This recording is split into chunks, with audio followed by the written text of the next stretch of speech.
네, 안녕하세요. 오늘 발제를 맡은 8기 백민준입니다. 제가 이렇게 많은 사람들 앞에서 발표를 하는 게 굉장히 오랜만이기도 하고 많이 떨리네요. 그래도 열심히 준비를 해봤으니까 잘 들어주시면 감사하겠습니다.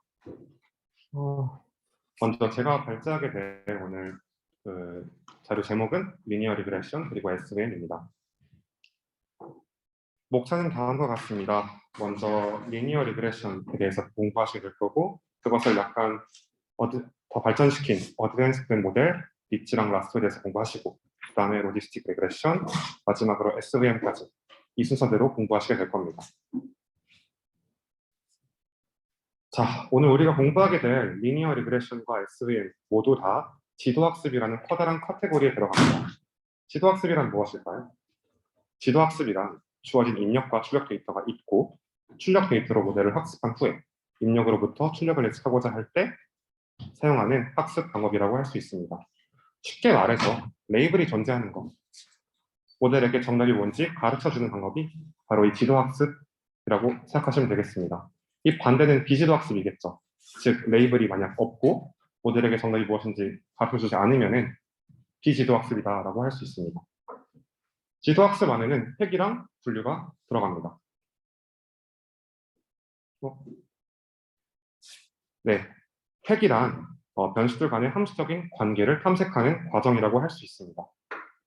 반대로 분류는 이미 정해진 몇 개의 클래스 레이블 중에서 하나를 예측하는 과정이라고 할 수 있죠.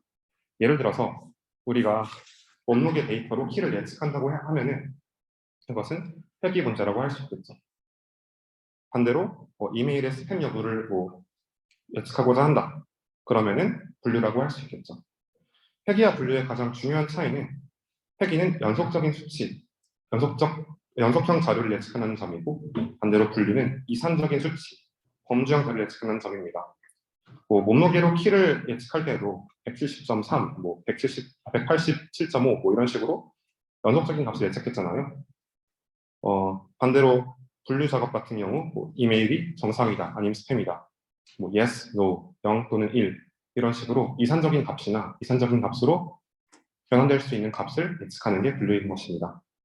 또 분류는 이진 분류와 다중 분류로 나누어집니다. 이진 분류는 이제 yes, no 또는 0 또는 1 이런 식으로 두 가지 클래스가 있는 경우고 다중 분류는 클래스가 여러 개인 경우겠죠. 예를 들어서 어떤 사진을 가지고 분석을 하는데 이 사진이 강아지 사진인지 고양이 사진인지 아니면은 오리 사진인지 이 세 가지 클래스가 존재하는 상황에서 분석을 한다고 합시다. 그러면 클래스가 두 개가 아니라 그것보다 많은 세 개이기 때문에 다중 분류라고 할 수 있겠죠. 네, 오늘 배울 내용을 총 정리한 그림인데요.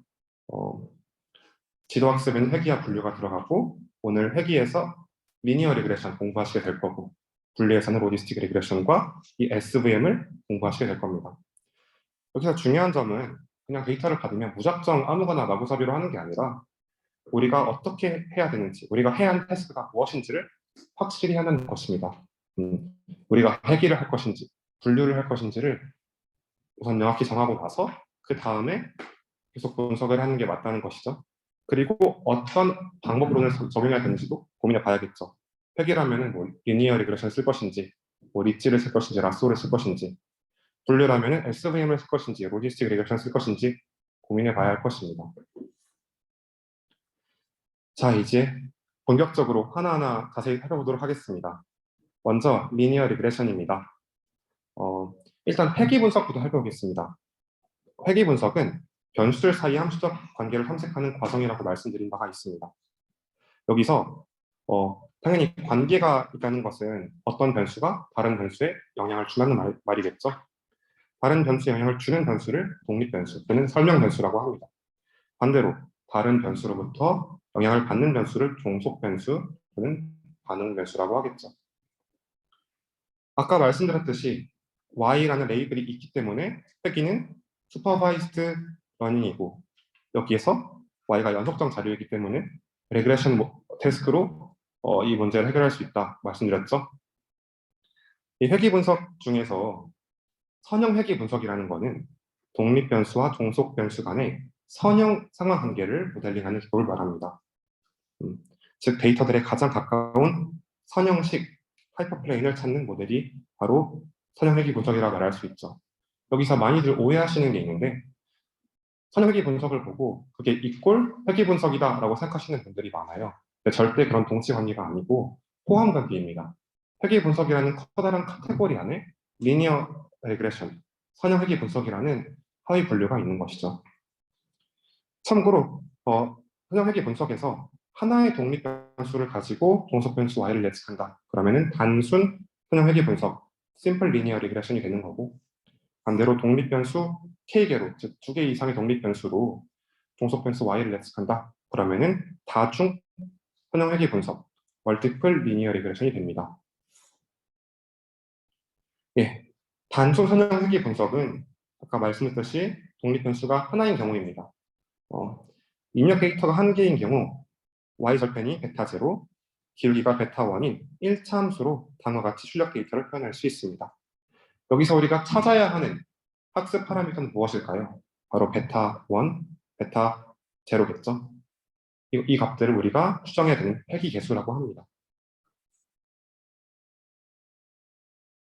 독립 변수가 2개 이상인 경우, 독립 변수가 k개인 경우에는 이 문제를 다중 선형 회귀, 멀티플 리니어 리그레션이라고 한다고 말씀드렸죠. 독립 변수가 여러 개인 경우에는 이와 같이 절편과 기울기로 이루어진 초평면의 식을 데이터들을 설명할 수 있는 모델로 설정할 수 있습니다. 여기서 우리가 찾아야 하는 값이 아까랑 동일하게 베타 0, 베타 1, 베타 2부터 베타 k까지가 되겠죠. 이 값들을 학습 파라미터, 회귀 개수라고 합니다. 참고로 특성이 2개인 경우에는 왼쪽 그림과 같이 3차원 공간에 있는 데이터를 설명하는 평면으로 표현할 수 있겠죠. 자, 그렇다면 이제 베타 값들을 추정하는 방법에 대해서 알아보도록 하겠습니다. 크게 2가지로 나눌 수 있는데요. 일단 OLS, 최소 다승법 기반 방법들이 3가지가 있고, 그리고 이것과 아예 다른 방법, 최대 우도법 MLE가 따로 있습니다. 하나하나 자세히 설명해 드리도록 하겠습니다. 먼저 최소 다승법은 잔차 제곱합 SSE를 최소화하는 베타 값을 추정하는 방법이라고 할 수 있습니다. 통계적 사고 시간에 이미 배우셨을 거라고 알고 있는데 데이터와 회귀식 간의 차이를 가장 작게 만드는 회귀 개수를 찾는 방법이다라고 할 수 있죠. 여기서 잔차는 그림에서 보시면은 yi랑 yi 해시 보이실 겁니다. 그것의 거리라고 할 수 있죠. 잔차는 실제 출력 변수와 예측한 출력 변수 간의 차이라고 할 수 있는데요. 수식으로는 ei로 표현되죠. ei equal yi 마이너스 yi 해시인데 여기서 이 yi 값은 실제 값이고 yi 햇은 우리가 모델로 추정한 값이겠죠. 그것의 차이를 잔차라고 하는 것입니다. 그리고 그 잔차들을 다 제곱해서 다 더하면은 SSE가 되겠죠. 잔차 제곱합. 바로 이 SSE를 최소화하는 방법이 OLS라고 할 수 있고 어떤 교재에서는 SSE가 아니라 MSE를 최소화하는 방법이다라고 말을 하는데요. 사실 큰 차이는 없어요. 어차피 공식을 보시면은 이 앞에 이런 항이 있는 것 빼고는 큰 차이가 없기 때문에 OLS를 SSE를 최소화하는 방법이다라고 이해하셔도 되고 MSE를 최소화하는 방법이다라고 이해하셔도 상관없습니다. 네, OLS 기반 방법 중에 첫 번째는 정규 방정식을 이용해서 회귀개수 베타 값을 추정하는 게 있습니다. 위에 있는 이 식의 의미는 뭐냐면은 SSE를 최소화하는 베타 값을 찾는다 이 뜻이에요. 이 부분이 SSE죠. 그것을 최소화하는 베타 값을 찾는다 그 의미라고 보시면 됩니다. 이 식을 잘 정리하고 풀면은 아래와 같은 정규 방정식을 얻을 수 있어요. 그 과정을 제가 오른쪽 그림에 담아 주었는데요. 간략하게만 설명해 드리자면 먼저 이 SSE를 바로 미분하기는 어려우니까 그러니까 최소값 찾는 것은 결국 미분 문제잖아요. 바로 미분하기 어려우니까 이 식을 좀 간단하게 정리해 볼게요. 이거를 이 y 햇을 풀면은 이렇게 되고 이것은 y-x 베타의 트랜스포즈 y-x 베타로 표현할 수 있습니다. 아래에 있는 공식을 이용해서. 그리고 이 트랜스포즈를 여기 안쪽에다 적용을 하면은 다음과 같은 식으로 얻을 수 있고 결국 정리하면은 이런 식이 됩니다. 그리고 이 식을 베타에 대해서 편입을 하는 거예요. 그럼 이런 값이 나오겠죠? 그 다음에 이것을 이 항에서 잘 정리한다면은 이런 값을 얻을 수 있어요. 이런 식으로 얻을 수 있어요. 이 식에서 x 트랜스포즈 x가 만약 가역 행렬이라면 인버터블 하다면 이 좌항을 좌변에 있는 항을 오른쪽으로 넘길 수가 있겠죠. 그렇기 때문에 이런 정규 방정식을 얻으실 수 있는 겁니다.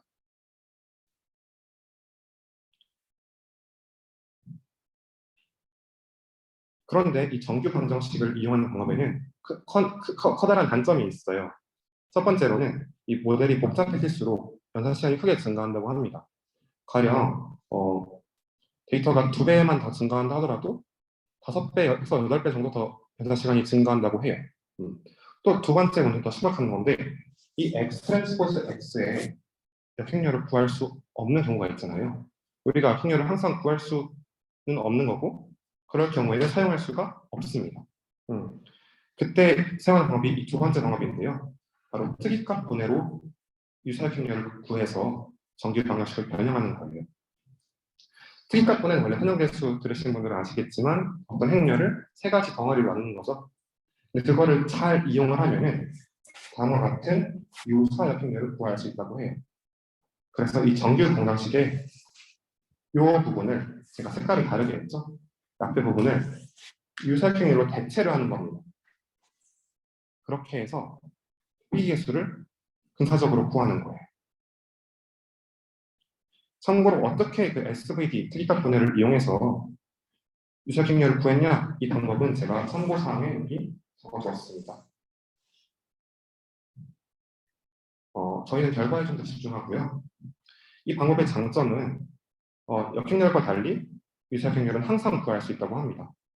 그래서 적용할 수 없는 경우가 없겠죠. 또한 정규 방정식을 이용한 첫 번째 방법보다는 계산 복잡도가 낮다고 합니다.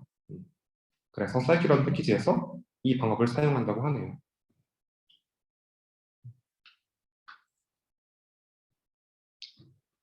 OLS 기반 세 번째 방법은 경사항법입니다. 사실 경사항법은 딥러닝 세션에서 자세히 다룰 내용이긴 해서 간단하게만 소개해드리자면 경사항법은 손실함수를 최소화시키기 위해 매개변수를 반복적으로 조정하는 과정이다라고 생각하시면 되겠습니다. 그래서 컴퓨터에 계속 연산을 시키는 거예요. 오차를 줄이는 방향으로 계속해서 이 베타 값들을 더 잘 구해봐라. 그래서 이 파라미터 값을 점진적으로 계속 연산을 시켜서 조정하는 거죠. 이때 손실함수로 사용하는 것이 MSE 값인데요. 머신러닝에서의 선형 회귀 목적 함수가 딥러닝에서의 회귀 목적 손실함수와 같죠. 그렇기 때문에 딥러닝에서 다루는 경사근법을 이 머신러닝에서도 적용할 수 있다고 합니다. 반복적인 것이 특징인 거겠죠. 반복적인 학습을 통해서 모델의 표적 파라미터를 찾는 과정. 그것이 바로 경사근법이라고 할 수 있습니다.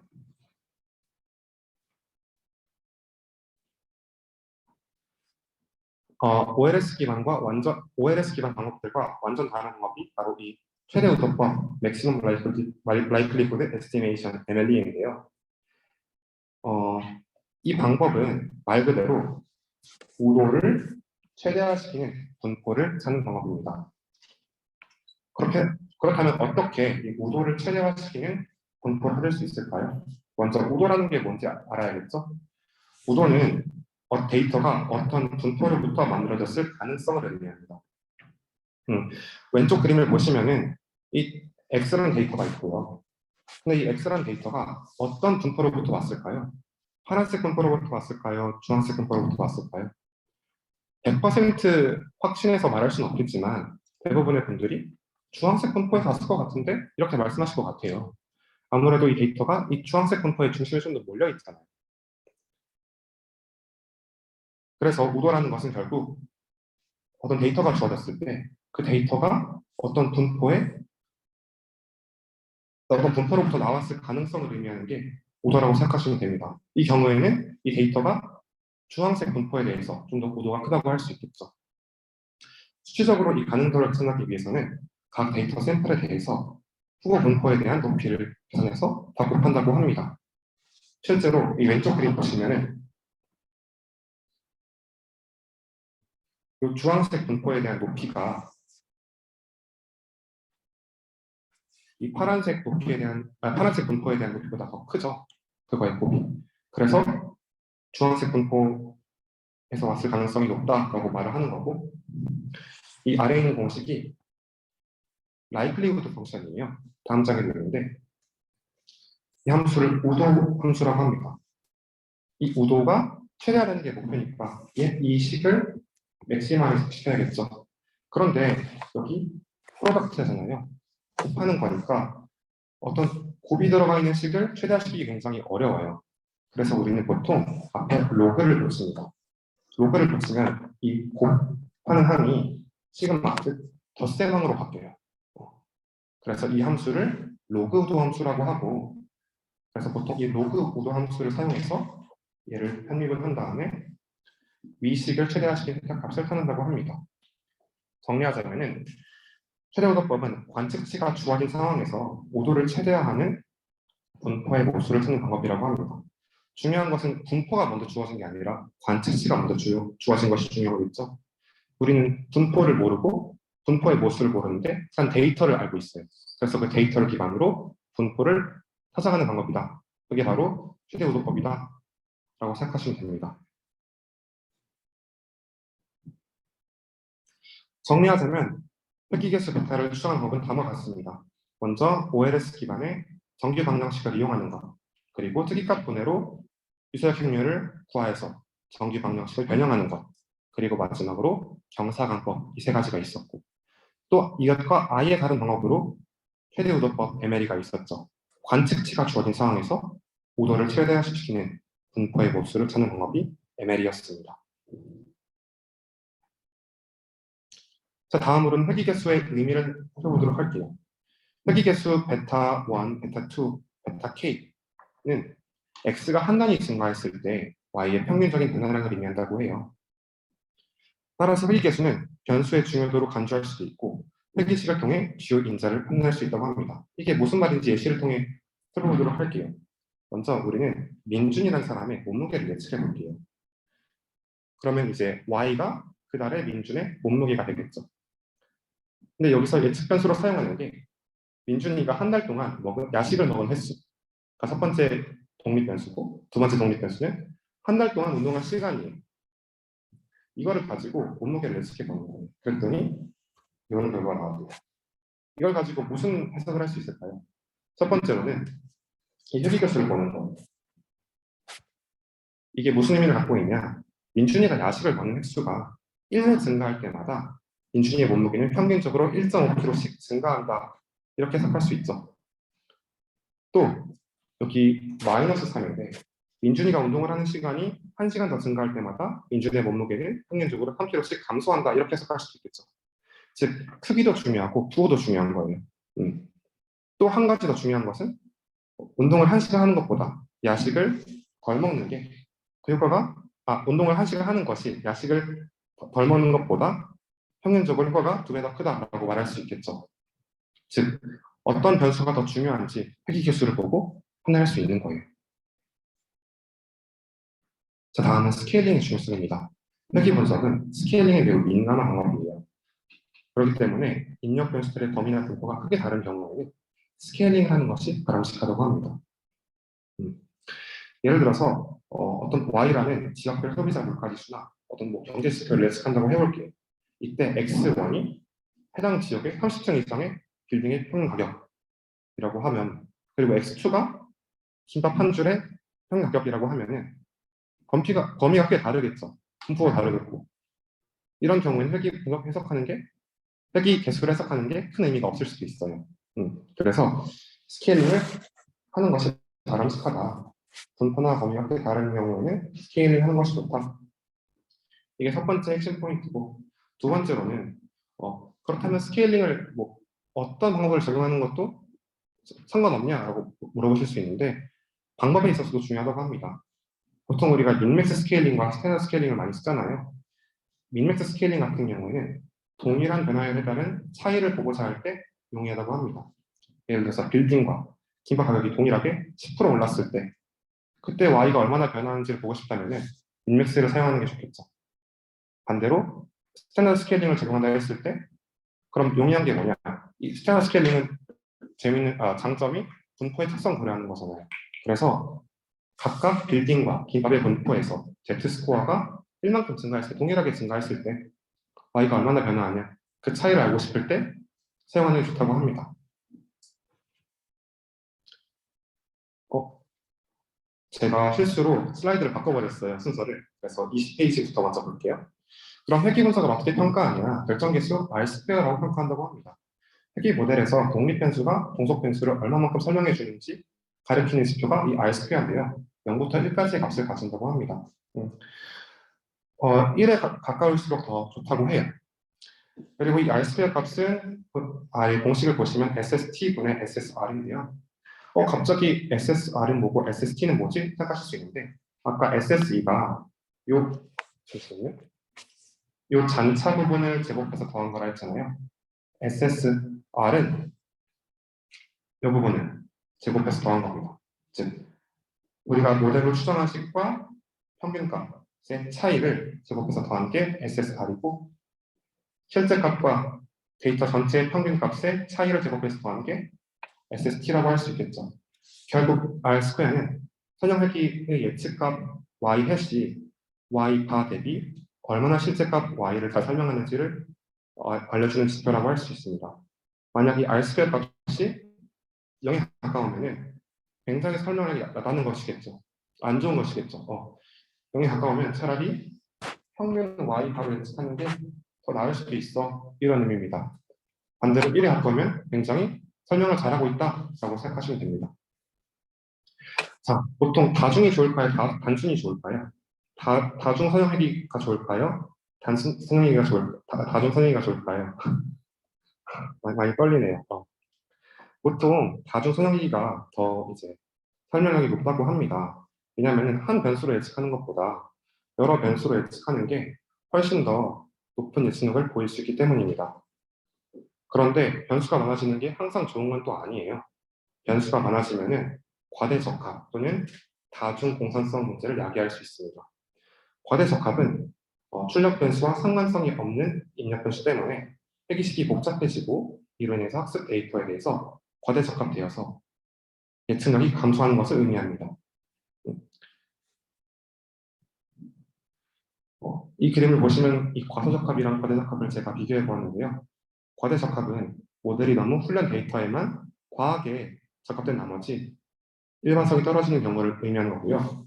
이 경우죠. 반대로 과소적합은 모델이 너무 단순해서 설명력이 떨어지는 경우를 의미합니다. 모델이 너무 단순해도 좋지 않고 그렇다고 너무 훈련 데이터에만 적합해도 좋지 않은 거죠. 가운데 있는 이 모델이 그 균형을 잘 잡고 있는 좋은 모델이라고 할 수 있습니다. 이 과대적합을 표현할 수 있는 지표로는 adjusted R-square 또는 predicted R-square 값이 있는데요. 기존의 R-square는 사용할 수가 없어요. 그 이유는 이제 변수수가 증가하면은 무조건 R-square 값도 자연스럽게 증가하는 특성이 있는데 변수수가 무조건 증가한다고 좋은 게 아니잖아요. 그래서 adjusted R-square나 predicted는 약간의 페널티를 줍니다. adjusted 같은 경우는 이 P값을 새로 분모에 넣어서 P값이 커질수록, 즉 입력 변수의 개수가 P인데 이 입력 변수가 개수가 커질수록 페널티를 부과하는 거예요. R-스퀘어 값을 작게 만드는 거예요. 그래서 무조건 이제 입력 변수의 개수가 많아질 수 없게끔 하는 방법이 이 adjusted R-스퀘어고 또 하나는 이 새로운 검증 데이터에 대해서 이 R-스퀘어 값을 측정하는 predicted R-스퀘어가 있습니다. 만약 R-스퀘어 값이 매우 높은데 0.8인데 이 adjusted R-스퀘어 값이 0.4이다. 이러면은 과대적합의 신호겠죠. 다중 공산성은 입력 변수간 상황 개수가 높은 것을 의미합니다. 예를 들어서 이 x1과 x2, x3로 y를 예측하는데 x3가 x1의 2배인 경우가 대표적인 예시겠죠. 근데 이 다중항성이 왜 문제냐? 입력 변수들이 상관성이 높으면은 학습 데이터에 따라 추정되는 회귀 개수의 변동성이 심하다고 합니다.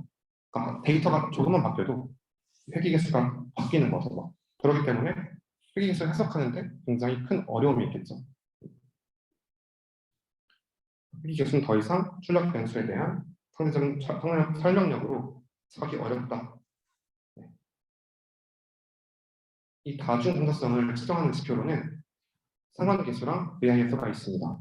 보통 이제 상관계수가 높은 게 다중 공사성이 높다고 할 수 있으니까 직접 변수 간의 상관계수를 구하거나 아니면 아예 한 번에 볼 수 있게 상관계수 행렬을 구한다면 쉽게 다중 공사성을 파악할 수 있겠죠.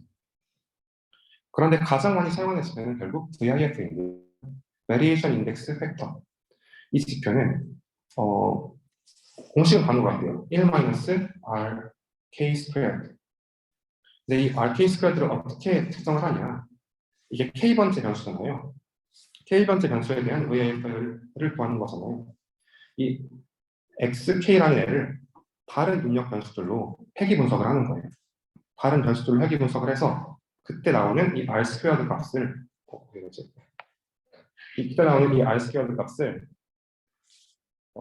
이 RK 스퀘어드라고 합니다. 보통 일반적으로 VIF가 10 이상인 경우에 다중공사 문제가 있다라고 말을 하는데 당연하겠죠. 왜냐하면 이 VIF 값이 10 이상인 경우에는 10 이상이 나오려면 결국 이 RK 스퀘어드 값이 0.9 이상 나와야겠죠. 이 말은 그 변수가 다른 변수들로 이미 충분히 잘 설명되고 있다는 것입니다. 그렇기 때문에 이 다중성이 발생했을 때는 둘 중 하나를 빼거나 좀 모델을 단순화하는 게 도움이 될 수 있습니다. 결국 일반적으로 변수 수가 너무 많아지면 단점이 생기는 게 바로 과대적합 그리고 다중 공간성이다. 그리고 일반적으로 얘네들은 불필요한 또는 주목되는 입력 변수가 있기 때문에 발생을 한다고 합니다. 그러면 이 불필요한 입력 변수를 없애면 이 문제를 해결될 수 있겠죠? 이러한 방법으로 보완된 것이 바로 규제 또는 정기화, 레귤러라이제이션입니다. 이 방법은 회귀 개수에 대한 규제항을 추가함으로써 영향력이 없는 입력 변수 효과를 제거하는 방법입니다.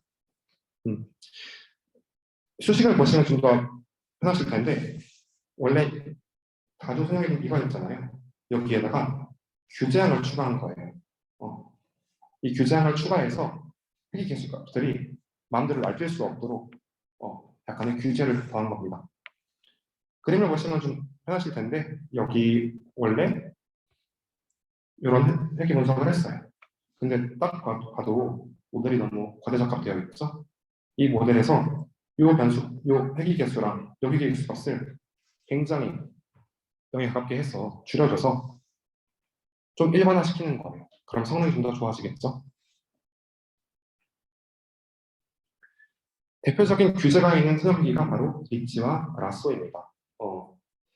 리치 회귀 같은 경우에는 이 회귀 개수의 제곱합을 규제항에 넣는 방법인데요. 이거를 L2 규제라고 해요. 규제항이 여기 있는 거죠. 회귀 개수의 제곱합. 라쏘 같은 경우에는 회귀 개수의 절대값 합을 이 규제항에 넣는 방법입니다. 이거를 L1 규제라고 합니다. 근데 보시면 특이한 녀석이 하나 있어요. 바로 이 람다죠. 이 람다가 되게 중요한데 이 람다는 하이퍼 파라미터예요. 보통 이제 모델 파라미터라고 하면은 우리가 직접 계산하는, 그러니까 우리가 직접 알려주는 게 아니라 기계가 직접 계산을 해서 나타내는 값인데 하이퍼 파라미터는 사람이 직접 조정하는 파라미터입니다. 사람이 직접 설정을 하는 파라미터이고 이 람다 값이 클수록 보다 많은 회귀 개수를 0으로 만든다고 합니다. 당연하겠죠. 우리가 미니마이즈 시켜야 되는 값이 이 전체에 있는 이 전체 값인데 람다가 크면 클수록 이 앞부분을 줄이기보다는 뒷부분을 줄이겠죠. 그렇죠?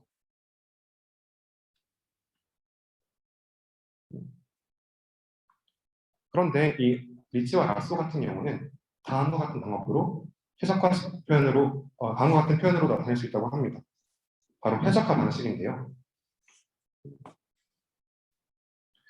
보시면 이 식을 이분하기 굉장히 어려워요. 그래서 이 규정이 너무 복잡하니까 얘를 최적화 방식으로 바꿔서 얘를 제약 조건으로 빼버리면 어떨까? 그러면은 좀 이분하기가 이 식을 이분하기 쉬워지겠죠. 이 방식이 이거예요. 예, 얘를 제약 조건으로 옮긴 겁니다. 이걸 어떻게 이해할 수 있냐면은 SSE를 최소한 항목으로 예측을 하되 이게 SSE잖아요. 얘를 가급적 최소화하되 회귀 개수의 제곱합이나 아니면 절대값 합이 어떤 특정한 수 S보다 작게끔 해라. 그래서 이 베타1, 예를 들어서 베타1이 3이고 베타2가 마이너스 4라고 합시다. 근데 이런 제약 조건이 걸려 있어요. 베타1과 베타2의 제곱합이 10보다 작아야 한다. 그러면 이 값은 될 수가 없겠죠. 얘의 제곱이 9고 얘의 제곱이 16이니까 더하면 25. 그래서 10보다 커지겠죠. 그래서 이 제약 조건에 따라야 하니까 이 값이 될 수가 없고 뭐 베타1이 1이고 베타2가 2인 경우에는 가능하겠죠. 여기서는 이 S가 하이퍼 파라미터입니다.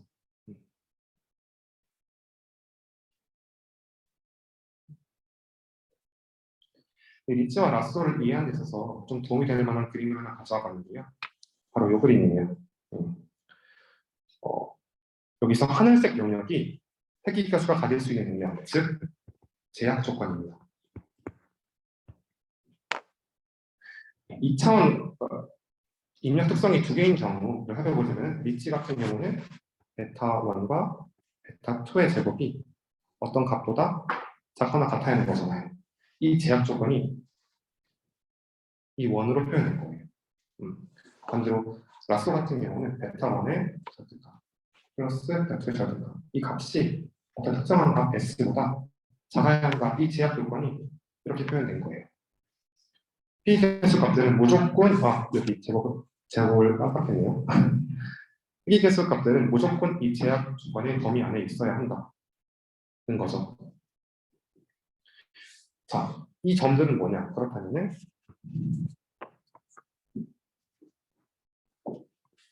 여기 있는 포인트랑 여기 있는 포인트는 도대체 무슨 점이냐? 원래 이 점들은 제약 조건이 없었을 때 이 회귀개수 값이 최소가 되는 조합을 SSE 값이 최소가 되는 조합을 의미합니다. 제약 조건이 없었을 때 말이죠. 근데 제약 조건이 있으니까 어떻게든 이 범위 안에 들어가야 돼요.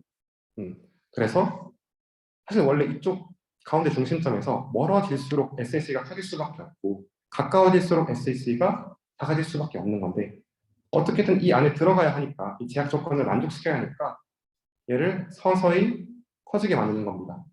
참고로 이 SSE가 같은 지점을 연결한 그림이 타원이에요.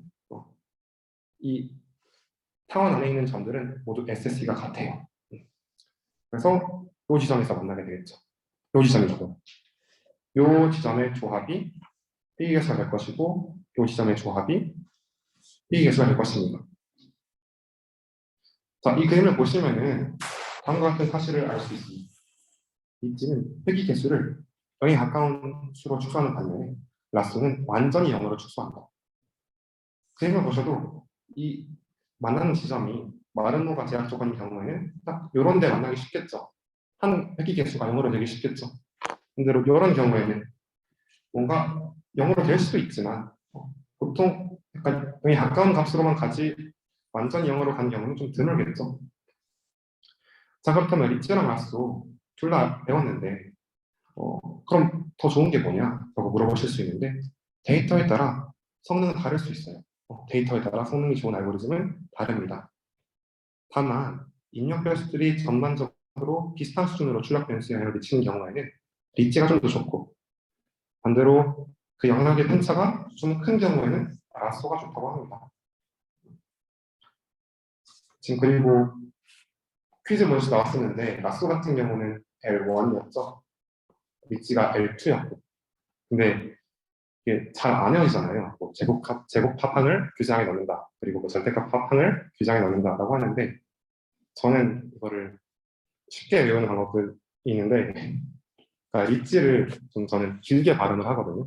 리치 이런 식으로 발음하면은 2니까 L2가 되고 제곱합항을 비장히 넣는 거잖아요. 그래서 제곱합, 제곱 이렇게 넣는데 굳이 이렇게 안 해주셔도 돼요.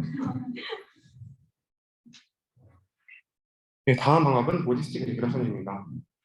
로지스틱 리그레션은 샘플이 특정 클래스에 속할 확률을 추정하고 그 추정 확률이 50%가 넘으면 모델은 그 샘플이 클래스에 해당한다 라고 말하고, 넘지 않으면 클래스에 속하지 않는다 그렇게 예측하는 모델이 로지스틱 리그레션입니다.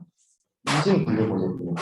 0 또는 1, 뭐 정상, 비정상, 불량, 뭐 정상 이런 식으로 두 가지 클래스를 예측하는 모델인데, 왜 로지스틱 리그레션이냐? 회귀 분석을 이용해서 불테스크를 해결하기 때문이에요. 그럼 도대체 어떻게 회귀 분석을 이용하는 건데, 이거를 다음 장에서 해보도록 하겠습니다.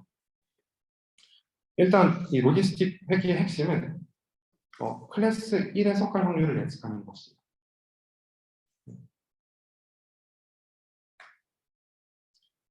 클래스 1에 속할 확률, 여기는 확률값이니까 P라고 표현할게요.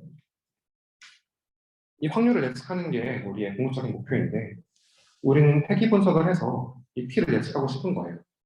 그런데 한 가지 문제가 있어요. 이 P값은 0과 1 사이 값을 갖습니다. 확률이잖아요. 확률의 기본 공리에 따라서 0과 1 사이 값을 가져야겠죠.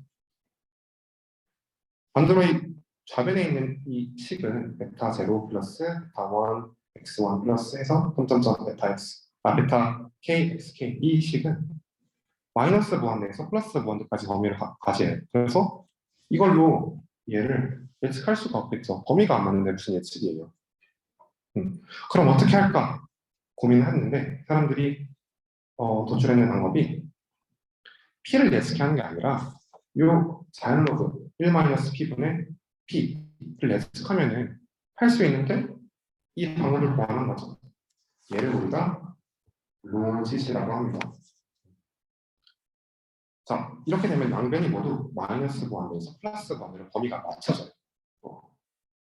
그렇죠? 즉 회귀 분석을 통해서 먼저 우리가 로짓을 예측하고 여기서 식을 잘 정리해서 P를 알아내자. 이게 로지스틱 리그레션의 핵심 방법입니다. 그럼 이 식을 보시면은 얘를 E의 지수로 표현할 수 있잖아요. 그러면은 이 로그랑 E가 삭제가 돼서 이렇게 되고, 여기서 P를 잘 정리하면은 단어 같은 식으로 될 수 있겠죠.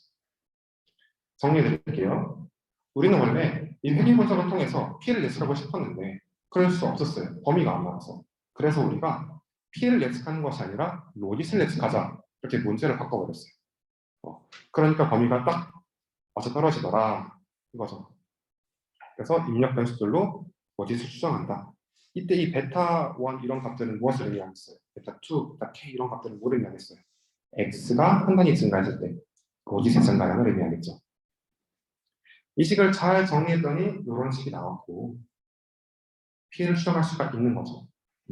이 확률을 추정해서 이 확률 값이 50%보다 크면 클래스 1로 분류하고 50%보다 작으면 클래스 0으로 분류한다. 이게 로지스틱 레그레션의 핵심 아이디어입니다. 그런데 여기서 이 식이 시그모이드 함수 꼴이라고 해요. 배우시는 분들은, 시그모이드 함수에 대해서 공부하시는 분들은 아시겠지만 시그모이드 함수 꼴인데, 일단 그게 무슨 함수인지 알아볼게요. 이게 바로 시그모이드 함수입니다. 식은 단어 같고요.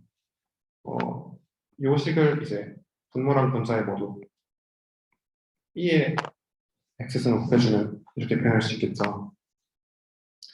참고로 이 함수의 특징은 정의역은 실수 전체입니다. 반대로 치역은 0에서 1 사이예요. 그래서 어떤 값을 넣든 간에 무조건 0과 1 사이 값으로 출력해줘요. 그게 이 시그모이드 함수의 특징입니다. 자, 이 식 잘 기억해 주시고,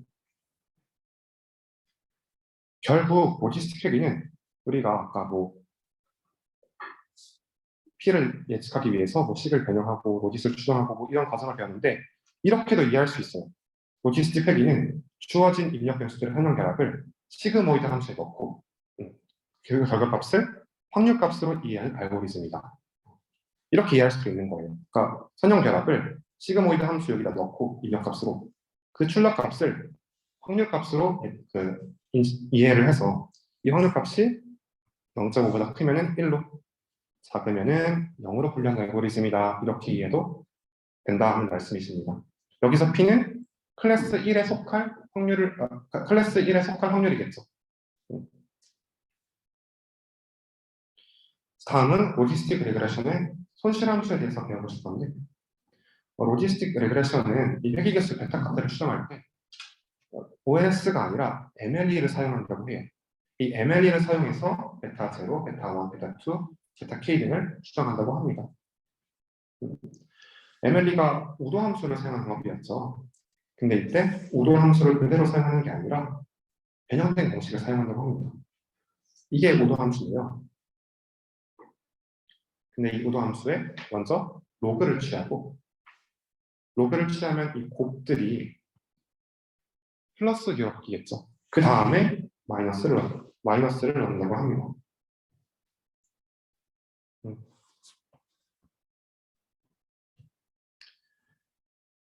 그러면 이제 이 함수를 최소화시키는 게 목적식이 되겠죠.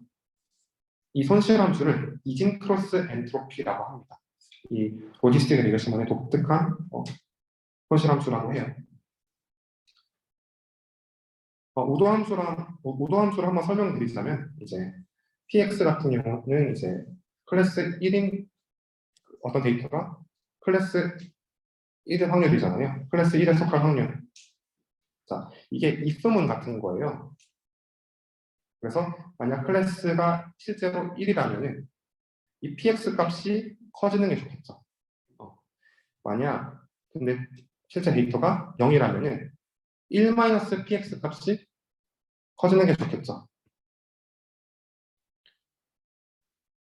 이렇게 이해하실 수 있을 거고요. 당연히 그 값을 최대화시키는 게 우도 함수였는데, 얘를 이제 로그를 취하고 마이너스 값을 넣으면은 최대화 문제가 최소화 문제로 바뀝니다. 그래서 손실 함수로서 쓸 수 있는 거죠.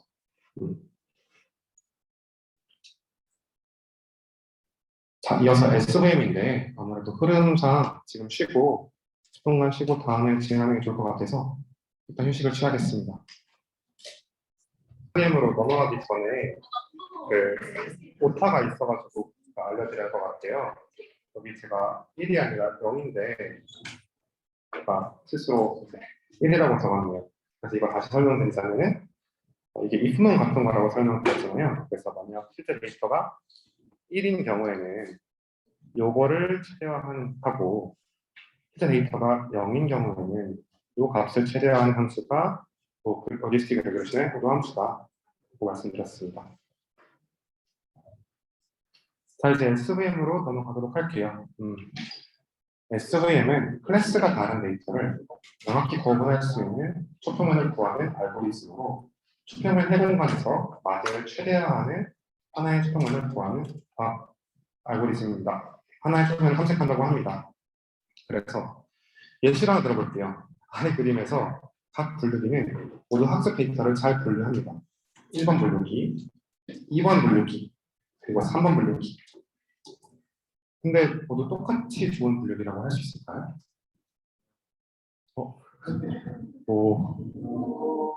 혹시 이유를 알려주실 수 있나요? 새로운 데이터가 들어왔을 때 파란 색깔 원에 속해야 되는 게 있었는데, 일본 분류기의 경우 그냥 몇 번만 좀 넘어가도 되게 잘못하니까 박수 한번 해줘야 되는 거 아닙니까?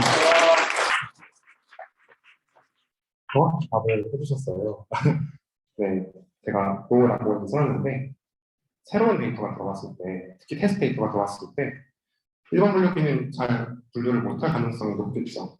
예를 들어서 이게 테스트 데이터인데 아까도 학습 데이터였고, 새로운 데이터가 이렇게 들어왔을 때 이런 것들에 대해서 1번 분류기는 분류를 잘 못할 가능성이 있겠죠. 3번과 1번 분류기는 바로 이렇게 과대적합 위협이 존재합니다. 어느 한 특정 클래스에 너무 가깝죠. 그래서 테스트 데이터를 제대로 분류하지 못하는 문제가 있습니다. 반면에 2번 분류기는 테스트 데이터가 새로운 데이터가 이렇게 들어왔어도 잘 분류를 할 수 있죠. 물론 얘도 오류가 있을 수 있겠지만 상대적으로 1번과 3번에 비해서 일반적으로 성능이 높습니다. 그래서 이번 분류기가 더 좋은 분류기다라고 할 수 있습니다. 이런 식으로 두 개의 클래스를 분류하는 하나의 소통면을 구한 알고리즘을 SVM이라고 하는데, 이 좋은 분류기, 2번 분류기의 특징을 보시면은 두 클래스로부터 모두 멀리 떨어져 있죠. 한 클래스에 너무 가깝게 있는 게 아니라 두 클래스 모두로부터 똑같이 멀리 떨어져 있잖아요. 두 클래스로부터 모두 떨어져 있는 분류기가 좋은 분류기다라고 말할 수 있는 거고, 이를 머신러닝에서는 마진을 크게 한 분류기가 좋은 분류기다라고 말할 수 있습니다. 결국 SVM의 핵심 아이디어는 이렇게 써있지만 분류기와 각 클래스 데이터 간의 마진을 크게 하여서 일반화 성능을 높이는 것이 SVM의 핵심 아이디어입니다. 마진이 작으면은 오류를 내기 쉽잖아요. 새로운 데이터에 대해서. 일반화성이 떨어지는 거죠. 자, 이어서 SVM의 핵심 개념들을 설명해 드리도록 할게요. 먼저 SVM은 서포트 벡터 머신의 약자로 마진을 최대로 하는 표현을 권한 알고리즘입니다. 여기서 서포트 벡터라는 것은 두 그룹 각각에서 초평면과 가장 가까운 데이터를 의미합니다. 첫 번째, 이 그림을 보실게요. 이 그림에서 이 직선으로 분류를 했네요, 데이터를. 그럼 여기서 서포트 벡터는 요거랑 요게 되겠죠. 반대로 요 그림에서는 요 선으로 구분을 했는데 요거랑 요 데이터가 서포트 벡터가 되겠죠. 그 분류하는 초평면과 가장 가까운 데이터가 서포트 벡터입니다. 결국에는 이 서포트 벡터라는 거는 그 분류기가 어떻게 분류를 하냐에 따라 달라질 수 있는 개념입니다. 자, 그리고 마진은 두 개의 서포트 벡터 각각과 초평면과의 해석거리 합이라고 하는데,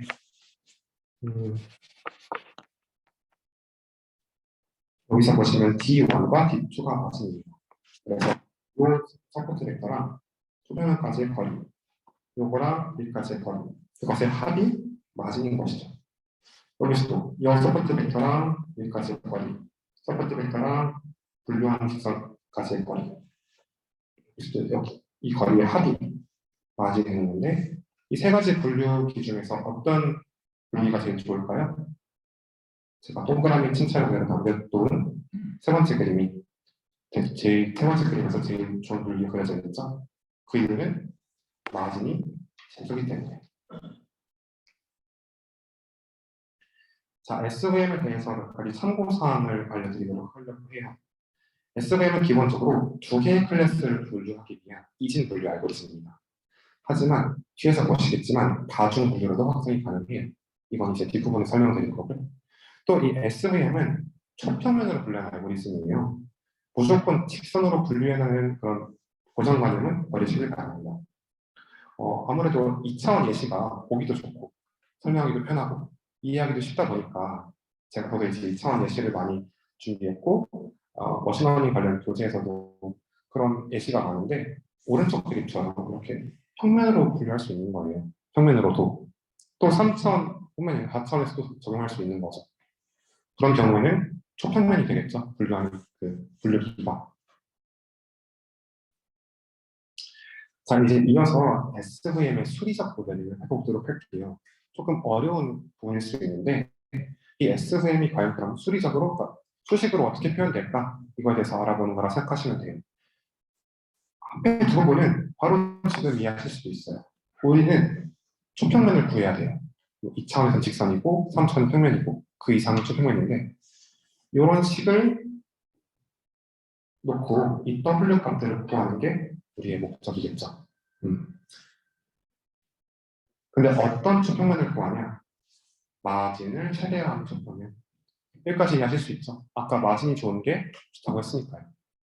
그런데 보시면은 제약 조건 1번과 2번이 있어요. 이건 뭐지?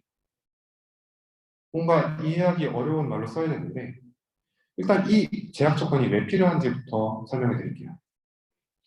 사실 SVM 목적은 크게 두 가지라고 할 수 있어요. 첫 번째는 바로 이 마진의 최대화. 이건 많이 설명드렸죠. 마진이 최대화될수록 일반화 성능이 높아진다. 새로운 데이터에서 대에서도 분류를 잘한다. 두 번째가 있죠. 오분류의 최소. 사실 이것도 당연한 말이에요. 기본적으로 SVM은 분류 알고리즘이잖아요. 그래서 오분류를 최소화할수록 좋은 거겠죠. 정확도가 향상되겠죠. 근데 이 두 가지 목적이 뭐 하나를 달성하는 과정에서 두 번째 달성이 되면 너무너무 좋겠지만 상충 관계에 있습니다. 네. 하나를 너무 달성하려 하다가 나머지는 놓칠 수 있는 거예요. 지금 그림을 보시면 이 두 가지 그림이 그걸 설명하는 그 문제를 설명하는 예시인데 마진을 최대화하는 분류기를 한번 찾아보았어요. 마진을 최대화하는 거는 이 분류기겠죠. 그런데 직관적으로 보기에도 뭔가 이상한 분류기 같지 않아요? 빨간색과 파란색 데이터를 잘 구분하지 못하고 있어요. 음.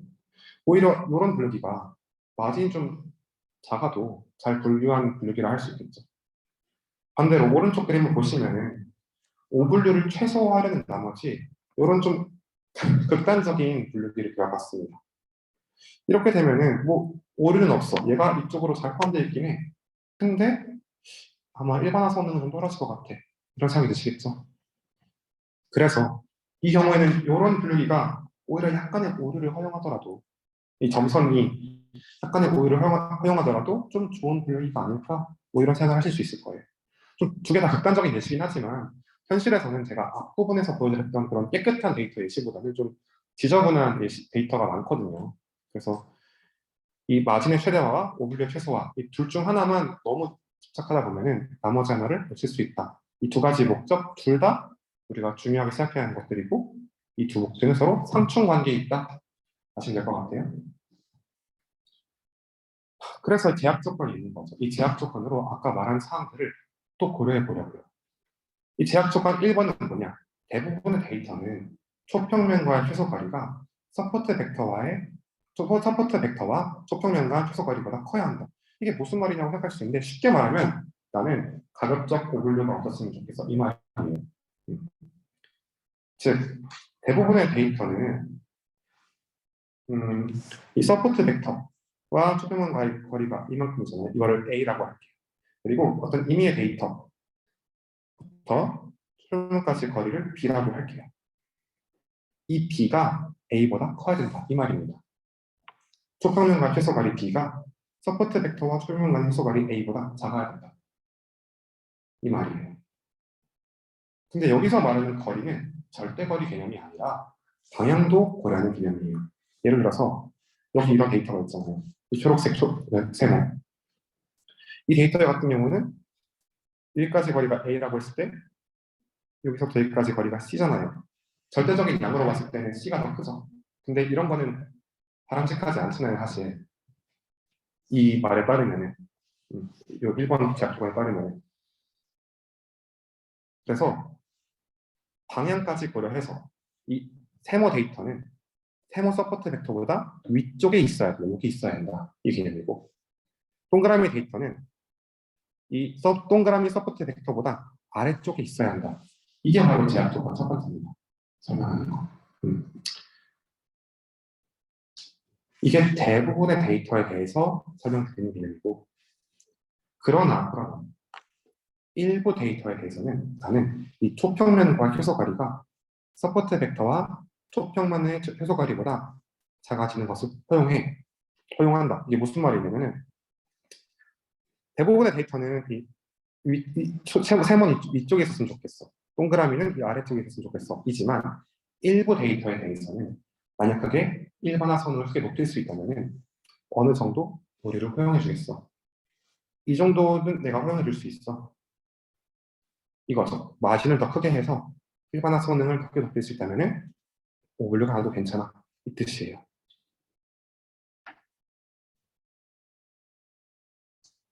정리를 하자면 SVM은 다음과 같이 수리적으로 모델링 될 수 있어요. 우리가 구하려고 하는 게 이 초평면이고 목적 함수는 마진을 최대화하는 거. 근데 마진을 최대화하기만 하면 안 되니까 여기다 제약 조건을 거는 거죠. 1번과 2번 아까 살펴본 거. 1번은 가급적이면 오분류가 없었으면 좋겠어. 2번은 그래도 오분류가 좀 난다 하더라도 일반화 선을 높일 수 있으면 마진을 크게 높일 수 있으면 오분류 조금 희생해도 괜찮아. 이 의미죠. 이제 말로 수리적 모델링이 필요한 것들을 다 정리해 봤어요. 근데 이제 숫자로 표현해 볼까요? 좀 어려울 수 있는데 일단 제약 요인부터 설명해 드릴게요. 일단 이거를 위해 기초적으로 아셔야 하는 게 몇 가지가 있어요. 첫 번째로는 우리가 찾는 직선을 이 경우 2차원이겠죠? 2차원 직선을 이렇게 둘게요.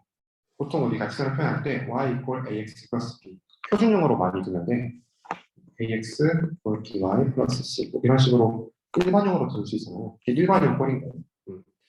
우리가 추정해야 하는 값은 이제 w1, w0, w2 이 값들이 되겠죠. 자, 여기서 이 직선에 평행을 하고 각 클래스의 서포트 벡터를 지난 직선은 다음과 같이 표현할 수 있겠죠. 그러니까 요 직선은 이렇게 표현할 수 있을 거고 요 직선은 이렇게 표현할 수 있겠죠. 왜냐하면 이 분류하는 초평면은 결국에는 두 클래스로부터 모두 똑같이 떨어져 있어야 하니까.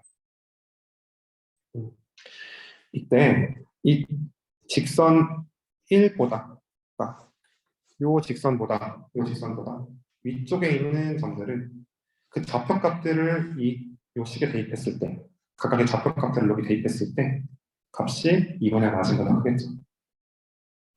반대로 여기 아래쪽에 있는 애들은 그 좌표값들을 여기 대입했을 때 마이너스 2분의 맞은 거다 더 작거나 같겠죠. 이거를 베이스로 해서 제약 요인들을 좀 수리적으로 알아보도록 해요.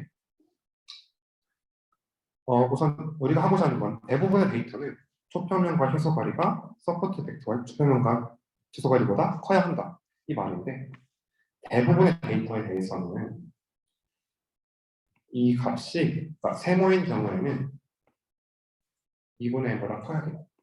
동그라미인 경우에는 마이너스 2분의 n보다 작거나 같아야 돼요. 이 말을 그렇게 표현할 수 있잖아요. 식이 조개. 좀 하나의 식으로 표현하면 좋지 않을까요? 만약 여기 있는 값들을 여기 있는 데이터의 레이블을 플러스 1로 표현하고 아래에 있는 데이터의 레이블을 마이너스 1로 표현하면 식을 하나로 표현할 수 있을 것 같아요. 그쵸? 예를 들어서 세모 데이터 같은 경우는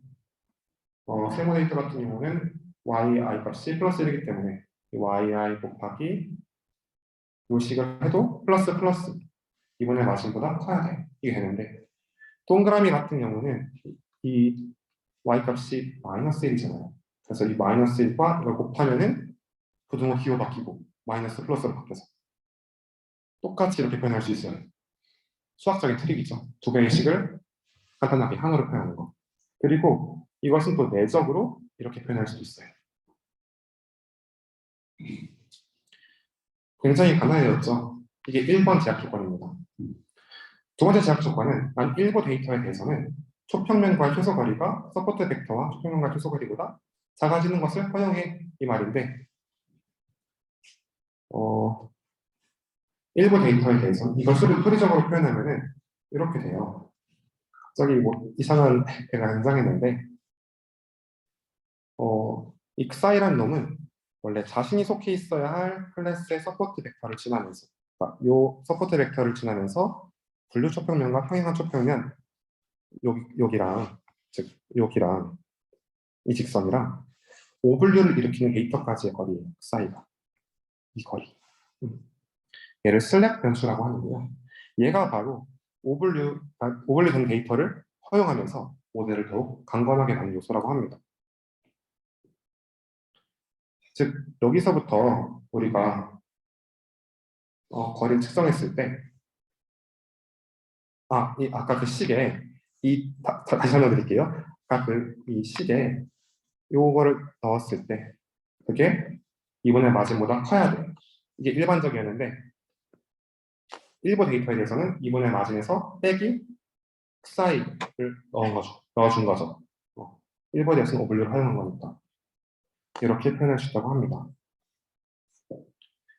결국 제약 조건은 다음과 같이 표현할 수 있어요. 대부분의 데이터에 대해서는 이렇게 일부 데이터에 대해서는 xi까지 오분류 허용. 근데 이 두 식이 굉장히 비슷비슷하잖아요. 하나로 묶으면 좋지 않을까? 만약 xi를 이렇게 정의한다면 이게 원래 오블리된 데이터라면 아까 말했듯이 자신이 속해 있어야 할 원래 그 클래스의 서포트 벡터랑 서포트 벡터를 지나면서 분류 촉표면과 평행한 이 직선부터 이 오블리된 데이터까지의 거리 이렇게 정의를 하고 만약 잘 분류된 데이터라면 0으로 정의한다면 이 두 식을 하나로 바꿀 수 있지 않을까요? 여기서 사이 값은 0보다 크거나 같은 값입니다. 그럼 이렇게 이 두 식을 하나로 바꿀 수 있겠죠. 이후에 양변을 2분의 m으로 나누고 이 회귀개수들 그리고 사이를 대정의하면 조금 더 간단하게 이렇게 표현할 수 있다고 합니다. 이 아래 그림도 갖고 왔는데요. 이 데이터 같은 경우는 이게 첫 번째 데이터라고 한다면 y1 값은 레이블이 세모니까 세모 데이터니까 y1은 1이겠죠. 그리고 잘 분리됐기 때문에 psi1은 0이겠다. 이 데이터는 두 번째 데이터라고 할게요. y 값이 동그라미니까 마이너스 1이겠죠. 그리고 잘 분리되었기 때문에 psi는 0일 것입니다. 이 특이한 오블리된 데이터는 세 번째 데이터라고 한다면 y 값은 1이에요. 원래 세모 데이터니까. 그런데 이 psi 값은 0보다 큰 어떤 값입니다.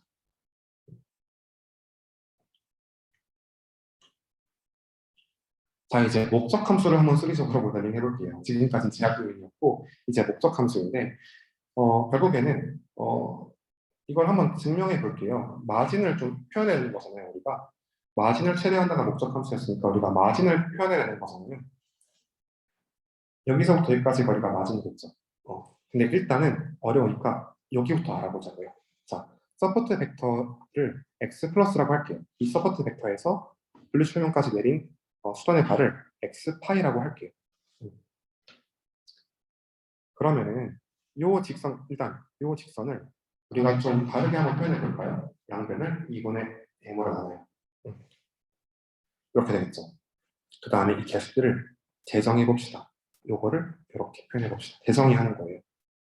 그 다음에 얘를 다시 내적으로 표현하면은 이렇게 되겠죠. 같은 방식으로 요 직선은 이렇게 표현할 수 있을 거고 요 직선은 이렇게 표현할 수 있겠죠. 이때 요 직선 위에 있는 점이 이 직선 위에는 이 x 플러스라는 점이 있을 거고 요 직선 위에는 x 파이라는 점이 있어요. 이거를 대입해 볼게요. 여기다가. 근데 이제 이때 점으로 대입하는 게 아니라 벡터로 대입을 할게요. 즉, 요런 벡터랑 요런 벡터를 생각해 주는 거죠. 그러면은 이런 식이 나올 거고 이 1번과 2번을 얻었는데 1번에서 2번을 빼줄 거예요. 그럼 요런 결값이 나올 겁니다. 근데 이 x 벡터 플러스 x 플러스라는 벡터랑 x 파이라는 벡터는 결국 요 벡터예요. 그렇죠?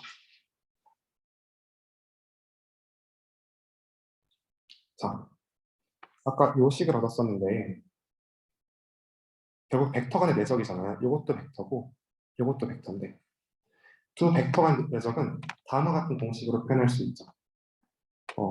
A의 도움, B의 도움, 그리고 그 간의 사이값. 이 세타라고 했을 때 코사인 세타. 그런데 W라는 벡터는 뭐예요? 이 직선의 법선 벡터예요. 그리고 우리가 이게 이 x 플러스 마이너스 x 파이라는 벡터는 이런 벡터입니다. 평행하죠. 즉 사이값이 0도예요. 이 경우는 코사인 0이 그러니까 이 공식을 여기 적용했을 때 w의 놈 x 플러스 마이너스 x 파이의 놈 그리고 코사인 0으로 할 수 있는데 얘가 1이 돼버려요. 이 경우 얘를 넘길 수가 있겠죠. 이런 결과를 얻을 수 있습니다. 이걸 구한 거예요. 근데 얘는 마진의 2분의 1이죠. 마진 전체가. 그래서 곱하기 2를 내려서 이런 식으로 씁니다. 이게 마진의 목적 함수예요. 그러니까 이게 SVM 목적 함수의 기본적인 개념이에요. 그러니까 근간을 이루는 기본적인 아이디어인데 이 목적 함수를 그대로 적용하지 않고, 그러니까 이 maximize 마진 이거를 그대로 적용하지 않고 조금 변형을 시킵니다. 역수를 취해서 미니마이제이션 문제로 바꿔버려요. 그 다음에 제곱을 해요. 그러니까 결국에는 어떤 수를 최소화시키는 것은 그 수의 제곱을 최소화시키는 똑같은 거잖아요. 근데 왜 이렇게 제곱을 하냐? 이렇게 하면 미분할 때 편합니다. 얘 제곱이 아래로 내려와서 탱탱 없어지는 거죠. 그리고 아까 말했던 그 오분류를 허용하는 항을 이 목적 함수 넣어주는 거예요. 근데 이게 뭐지? C가 바로 하이퍼 파라미터입니다. 아까 그 리츠랑 라스에서는 람다였죠? 여기서는 C가 하이퍼 파라미터인데 이 C 값이 작을수록 데이터를 보다 유연하게 분류한다고 합니다. 즉 오분류에 좀 더 관대한 거죠. 오른쪽 그림을 보시면 C 값이 작은 값일 때부터 큰 값일 때를 비교하는 그림인데 C 값이 좀 작은 값이면은 오분류에 좀 관대하죠. 이 오분류 또 이렇게 일반화선을 잘 내는 분류기를 생성해냈는데 이 그림 같은 경우는 오분류를 절대 허용하지 않겠어 해가지고 어떻게 얘 땡겨보려 했는데 그래도 안 됐죠. 이 C값을 다 조정해서 이 규제 정도를 오분류의 최소화랑 마진의 최대화 이 두 가지 사이의 밸런스를 맞추는 건데 이 C값에 따라서 결국 SVM은 하드 마진과 소프트 마진으로 분류할 수 있어요. 하드 마진은 모든 샘플을 올바르게 분류하는 그런 SVM이라고 할 수 있는데 데이터가 선형적으로 구분되어 있어야 하고 이상치에 민감하다고 합니다. 이 C값을 높게 설정한 경우가 하드 마진. 반대로 C값을 낮게 설정한 게 소프트 마진입니다. 샘플을 좀 더 유연하게 분류하죠. 마진의 크기와 마진 오류 사이에서 적절한 균형을 잘 잡는 분류. 그게 바로 소프트 마진 분류다 라고 생각하시면 됩니다. 자, SVM의 소리적 모형. 결론. 자, 우리가 찾는 조평면식, 목적 함수, 증명까지 했죠. 제약 조건, 아까 갔었죠. 이걸 풀면은 요런 해가 나온대요. 결국에는 이게 최적화 문제잖아요. 우리가 어떤 초평면을 찾는데 우리가 최소화시켜야 될 값이 있고 제약 조건이 있고 해석화 문제인데 구체적으로 해석화 문제를 쿼드레틱 프로그래밍 프로블렘이라고 한다고 합니다. 그래서 이 해석화 문제를 풀면은 단어 같은 해를 얻어요. 이때 해석해는 당연히 W겠죠. 우리가 최종적으로 구해야 할 그거. 근데 여기서 쌍대해라는 개념이 등장해요. 이 W를 구하는 과정에서 우리가 마치 부산물처럼 중간에 얻어지는 해라고 해서 쌍대해라고 하는데 이 최적화 문제를 푸는 방법이 굉장히 복잡해요. 여기 제가 올려놓긴 했는데 굉장히 사실 어렵습니다. 이 문제를 푸는데 이 제약 조건이 너무 어렵다 보니까 얘를 오히려 식 안으로 끌고 와요. 그때 쓰는 방법이 라그랑주 순수법이라고 합니다.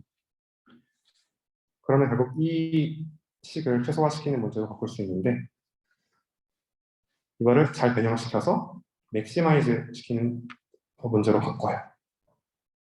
그러니까 W를 그리고 이렇게 W를 구할 수 있습니다.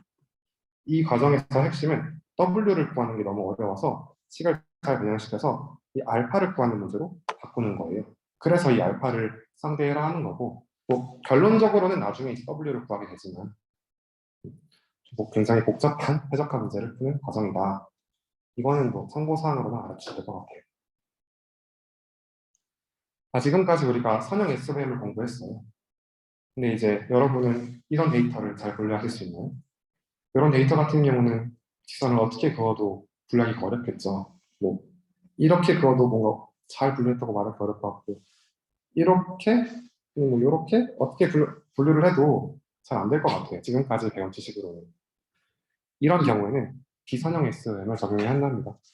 이런 선으로 분류하는 게 제일 좋겠죠. 이런 선으로 분류하는 게 제일 좋겠죠. 근데 지금까지 배운 선형 SVM으로는 이게 굉장히 힘드실 거예요. 그래서 비선형 SVM을 적용하는 건데 비선형 SVM은 결국 커널 함수를 이용해서 마진을 최대로 하는 수평면을 구하는 알고리즘이라고 합니다. 예시를 보시면 좀 더 쉬워요. 자, 보시면은 1차원 공간에 이렇게 데이터가 있습니다. 1차원 공간에서 하이퍼플레인은 점이잖아요. 그러니까 점으로 분류를 해야 되는데 이렇게 분류를 해도 잘 분류가 안 되고 이렇게 분류를 해도 잘 분류가 안 돼요. 어떻게 하지 고민하는 찰나에 만약 이거를 차원을 증가시키면은 이게 지금 그냥 x값만 있는데 이 데이터를 x제곱으로 변경시킨다면 그러면 이렇게 표현할 수 있겠죠. 2차원 공간을. 그런 다음에 2차원 공간에서 하나의 직선을 그어가지고 분류를 한다면은 이땐 선형 S뱀 적용할 수 있겠죠. 여기에 대해서는. 이게 기본적인 아이디어예요. 자, 다음과 같은 예시도 동일한데요. 이거 너무 분류하기 힘들어. 이렇게 분류할 것 같은데 2차원 공간에 있는 데이터를 어떻게 분류하지? 얘를 3차원으로 옮겨보자. 그래서 이렇게 옮길 수가 있고 이때 이런 평면으로 분류를 한다면 파란색 데이터랑 파란색 데이터를 분류할 수가 있겠죠. R2에서 R3로 공간을 옮긴 것입니다. 자, 비선형 SVM은 이 P첨의 함수를 이용해서 SVM 학습 문제를 개정해야 한다고 나와 있어요. 아까 이렇게 보시면은 공간을 원래 R2 공간에서 이렇게 새로운 R3 공간으로 옮겨주는 함수를 P첨앱이라고 합니다. 이 P첨앱은 X를 YX로 옮겨주는 거죠. 원래 RD에서 R 스몰 D에서 R 라지 D로 차원을 옮겨주는 거죠. 이렇게 되면은 차원을 새롭게 옮길 수 있고 새로 옮긴 차원에서는 우리가 선형 SVM을 적용해가지고 분류를 잘 할 수 있는 거죠. 근데 이 수리적 모델링도 우리가 앞에서 배웠던 거랑 굉장히 비슷해요. 차이가 여기랑 여기밖에 없어요. 이거를 보시면 좀 더 이해가 잘 되실 것 같아요. 차이가 여기랑 여기밖에, 여기랑 여기밖에. 그러니까 차원을 그냥 옮겨서 선형 S대로 적용한다. 이렇게 생각하시면 된다고 봅니다. 자, 그런데 문제가 하나 있죠. 이 phi 함수라는 거는 새로운 차원으로 옮겨주는, 고차원 함수로 옮겨주는 그런 트랜스포메이션인데, phi 함수가 너무 이제 어떤 커널 함수를 적용해야 어떤 그 피처 맵을 적용해야 될지도 모르는 경우가 많고, 너무 복잡한 경우에는 이 phi 함수가 너무 고차원으로 보내버리는 경우에는 너무 식이 복잡해지는 거예요. 계산량이 많아지고. 그래서 학습 파라미터인 W 벡터를 구하기 힘들어지는 현상이 발생한다고 합니다. 그러기 위해서 사용하는 게 커널 함수랑 커널 트릭인데 먼저 이를 설명해 드리자면 원래 우리가 구해야 하는 초평면이 이거잖아요. 근데 그거의 솔루션이 이거인 거 우리가 알고 있죠. 결국 이거를 푸는 거는 만약 우리가 요거를 푸는 거랑 똑같다고 할 수 있죠. 즉 이 W라는 거에 요거 넣으면 돼요. 그러면 요거를 푸는 거랑 요거를 푸는 거랑 똑같다고 할 수 있죠. 이제 RD, 이게 R 스몰 D였다면 R 라지 D 차원에서도, 그러니까 새로운 높은 차원에서도 똑같이 적용할 수 있어요. 요거를 푸는 거는 결국 요거를 푸는 거예요. 근데 이 P첨의 함수가 너무 복잡하거나 아니면 우리가 이 P첨의 심지어 모르는 경우도 있잖아요. 어떤 P첨의 적용을 해야지 이게 올라갈지도 모르는 경우 있잖아요. 그때 사용하는 게 커널 함수입니다. 커널 함수는 요거에 내적으로 정의해요. 내적 함수로 정의해요. 좀 더 구체적으로 설명해 드리자면 이 내적 계산들이 굉장히 그러니까 직접 차원을 옮겨서 계산량이 너무 많아지니까 이 내적을 좀 쉽게 계산할 수 있는 방법이 없을까? 이거에 대해서 해결하기 위해 나온 게 커널 트릭인데 커널 트릭은 직접 데이터를 변환해서 해석을 하는 게 아니라 변환된 고에서의 내적을 바로 구하는 트릭이에요. 그래서 나는 이 파일을 모르더라도 이거를 우리가 좀 쉽게 구할 수 없을까? 해서 바로 구하는 트릭이 바로 커널 트릭인 거죠. 음, 얘를 모르더라도 이 내적 값을 알 수 있다면 구할 수 있다. 음, 그래서 원래는 데이터가 있으면 그거를 x가 있으면 이 yx로 변환해서 그다음에 예적하는 게 원래 순서였다면은 데이터가 있으면은 바로 예적을 하는 게 커널 트릭인 거죠. 결국 커널 함수는 변화를 안 거치고 예측 결과를 바로 끌어올 수 있게 한 함수입니다. 그렇다면 이 커널 함수 좋은 것 같은데 우리가 이 phi 값을 모를 때 어떻게 예상 값을 알 수 있어? 생각하실 수 있어요. 기존에 수학자들이 정리해 놓은 이런 커널 함수가 있어요. 이 함수들을 그대로 이용하기만 하면 돼요. 기선형 SVF는 대표적으로 다음과 같은 커널 함수가 있다고 해요. 이 함수들은 무조건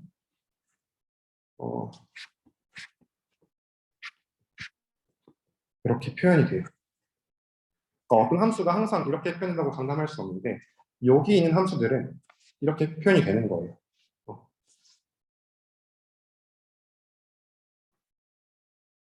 그래서 이 커널 함수를 잘 적용하면은 이 phi 값을 우리가 모르더라도 고차원을 적용시킨 결과값을 고차원으로 옮겨서 거기서 선형 S변을 적용한 것과 같은 결과를 얻을 수 있다. 이게 바로 커널 트릭의 핵심입니다. 이 네 가지 함수가 있는데 아래로 내려갈수록 차원이 증가한다고 해요. 그리고 보통 더 고차원으로 증가시킬수록 복잡한 물리 문제를 잘 해결한다고 합니다. 그러나 무조건 복잡한 게 좋은 게 아니겠죠. 거대적 값들 이것도 더 증가한다고 해요. 아래로 내려갈수록. 커널 트릭 예제인데요.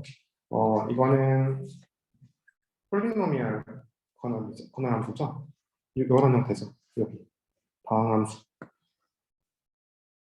자, 이 예제는 이 커널 함수가 이렇게 표현된다는 것을 보여주는 예제예요.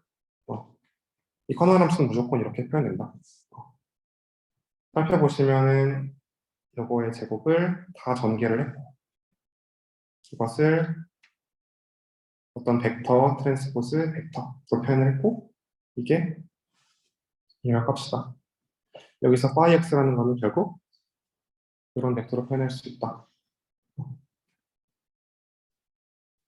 2차원 데이터가 있는데 그거를 6차원 변환함수를 적용했죠. 근데 우리가 실제로 이 phi-x를 적용할 필요 없이 그냥 바로 이 커널 함수를 적용하면은 6차원에 갔다 온 것과 갔다 와서 SVM 선형으로 한 것과 동일한 결과를 얻을 수 있는 거겠죠. 마지막으로 이 멀티 클래스 SVM에 대해서 설명해 드리도록 하겠습니다.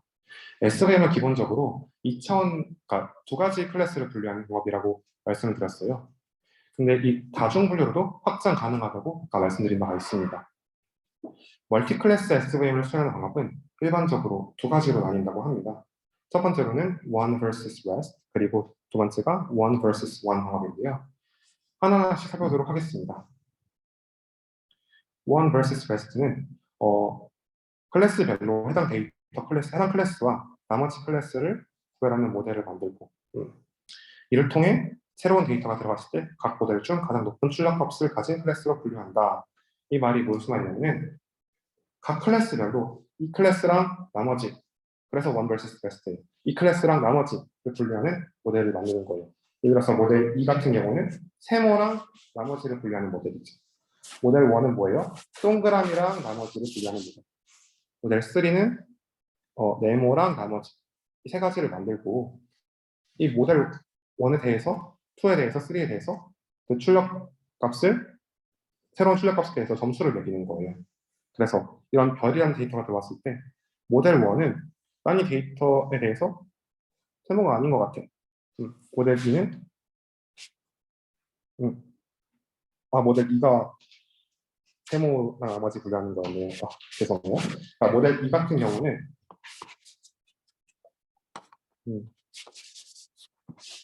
모델 2 같은 경우는 세모랑 나머지로 분류하는 거니까 난 이게 세모가 아닌 것 같아. 그래서 점수 낮아. 모델 1 같은 경우는 동그라미랑 나머지를 분류하는 모델에서 동그라미 1점 줄게. 모델 3는 그 네모랑 나머지를 비교하는 모델인데 이거 네모인 것 같아. 점수 2.5. 제일 높은 게 모델 3이죠. 그래서 네모로 예측하는 거예요. 그리고 one versus one이라는 모델은 m개의 클래스 중에서 두 개를 선택해서 초평면을 만드는데 이를 모든 조합에 대해서 만든다고 합니다. 그리고 새로운 데이터가 들어오면 각 모델마다 클래스를 예측해서 가장 많이 예측된 클래스로 분류하는 특별 시스템입니다. 그래서 무슨 말이냐? 이 중에서 두 가지 클래스 선택해요. 모델 1 같은 경우는 세모랑 동그라미 선택했죠. 그래서 이렇게 봤을 때 이 별이란 데이터가 뭐일 것 같아?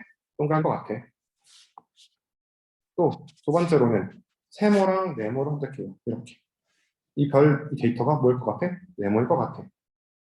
그리고 얘랑 얘, 동그라미랑 네모를 선택해서 뭐일 것 같아? 네모일 것 같아. 그리고 다수결로 투표를 하는 거예요. 얘는 네모였구나. 네, 이런 식으로 분류할 수 있고, 서머리 마지막으로 하겠습니다. 앞에서 저희가 선형회귀 분석 배웠었죠. 선형회귀 분석은 독립변수와 종속변수 간의 선형 상관관계를 모델링하는 기법입니다. 크게 단순 선형회귀와 다중 선형회귀로 나눌 수 있다고 했었죠. 단순 선형회귀는 독립변수 1개, 다중은 독립변수 2개 이상, K개라고 말씀드렸고, 회귀계수, 우리가 찾아야 하는 값들은 베타 1부터, 베타 0부터 베타 K까지 라고 말씀드렸습니다. 또 회귀기술 추정 법에 대해서도 알아봤는데요.